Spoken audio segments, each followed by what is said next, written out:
What do Cerebral Imaging, Theophilus Bagbiter, and Ekomind have in common?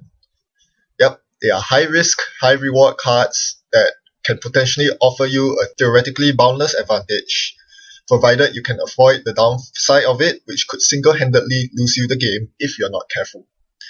So, we want to discuss about Ekomind, which is a spoiled card that is set to be released in this month. However, we haven't really got the chance to play test it. So let's discuss the first two cards and use that to relate to Ekomind.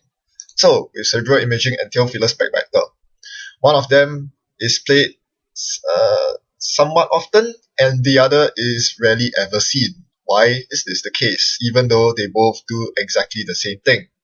Equalize your max hand size to your credit pool. They are indeed the same cards printed, one for the co-op side and one for the runner. And they both have the same limitation that the other side can impose on them. That is, they are particularly vulnerable to credit denial. A successful vamp on Cerebral Imaging pretty much spells game over for the co-op, while a single close account can completely wreck a runner running Theophilus Bagbiter. So, why is it that Cerebral Imaging is more often played and experimented with, while Theophilus Bagbiter never seen at all?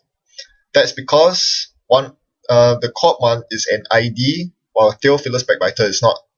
Being an ID, Cerebral Imaging cannot be disabled or destroyed, because right now there isn't a card on the runner side that acts like Cerebral Static, that disables an ID card completely. As such, there is no means for the runner to stop this ability from occurring. They cannot get down to the root of the problem, basically, which is that the co-op can have a very big hand. The only way they can do this is by indirectly suppressing them by denying their credits. Whereas on the runner side, Theophilus Bagbiter is very vulnerable to being destroyed.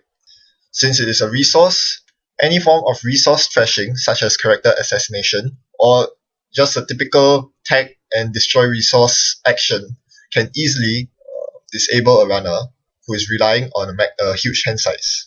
To make matters worse, it's much easier to land a close account than it is to land a vamp.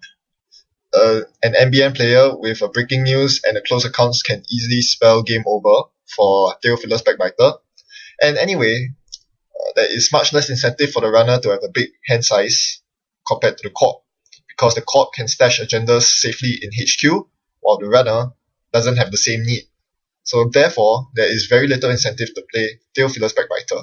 Not to mention that it costs 4 influence, so only criminals would ever consider playing it, if at all. So having seen the limitations of such high-risk, high-reward cards, what about Ekomind, the new spoiled card in an faction?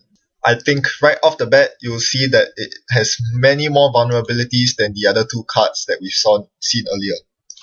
Ekomind is very vulnerable to any form of net, meat, or brain damage, because the condition is the number of cards in your grip. So the moment you lose cards in your grip through encountering a Komainu or a Psychic Field, you are going to lose memory slots as soon as you take the damage.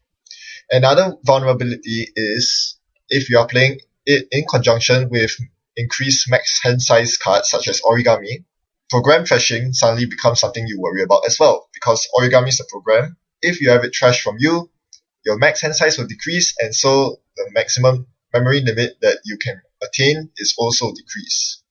Finally, there's always the danger of the card Ekomind itself being destroyed, and that can be done through hardware trashing, which is becoming increasingly common as the card pool grows. With so many limitations, is it really worth playing Ekomind? Well, memory limit is a very different advantage from having a max large hand size, which runners generally don't really need. Having lots of memory units is actually a very good thing. Being able to install lots of programs, especially in the NR faction, is something that is really desired. However, do not forget that one of the biggest downsides that Ekomind has that Cerebral Imaging and Theophilus Bagbiter lack is that the downside limitation is instant speed. If you get your accounts closed while playing Cerebral Imaging or Theophilus Bagbiter, you still have one whole turn to react, in which you can gain as many credits as you can, hit off your other resources to gain more credits so that as to salvage the situation and not land in a world of hurt where you're forced to discard a lot of cards from your hand because you were bankrupted.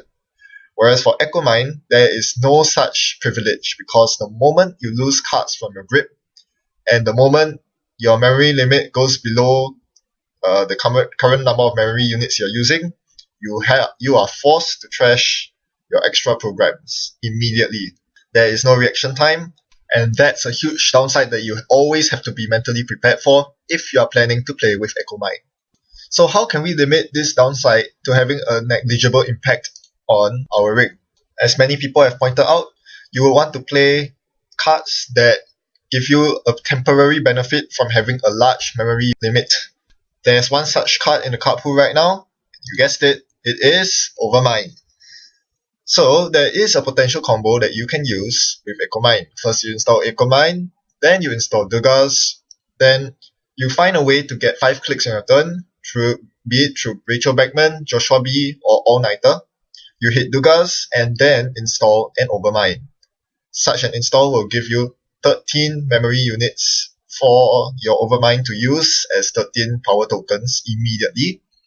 Then you discard down to 5 cards, but you don't have to worry about losing your memory units from 13 to 5 because you're not using this extra memory space. It's just a temporary advantage that you need when installing the Overmind.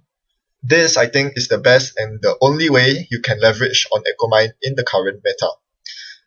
Which is unfortunate because I really want to play an Enarc big rig deck that uses all the wonderful Enarc programs and jams them all into one rig and makes the corp a very, very fearful corp. Like for my Arena deck, the big rig deck that relies on Retrieval Run and Stim Hack to get all the programs installed. Being able to have all the utility programs on the board such as Medium, Nerve Agent, Imp, and Parasite is always very useful. Unfortunately, memory is such a huge limitation in Enarc faction, with the only good memory source being Grimoire, which you don't really want to play unless you're Noise, and Jin, which requires setup and is vulnerable to program trashing. So it is great that FFG developers have decided to give us Enarc faction a new card that fixes one of our greatest problems, that is memory. Unfortunately, it is way too unplayable right now due to the huge downsides that are associated with the card.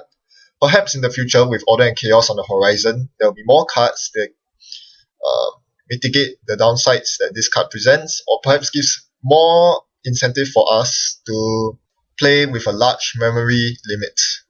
For now, this card won't see too much play outside of this janky combo, but I must admit, an Overmind with 13 power counters is pretty scary. Being able to break subroutines for free is not something to laugh at, and I can definitely see a couple of people experimenting with this in the future.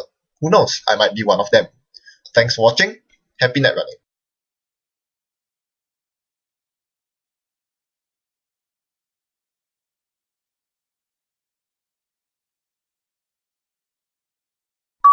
Any form of resource destroying tactic, such as character assassination, what the hell?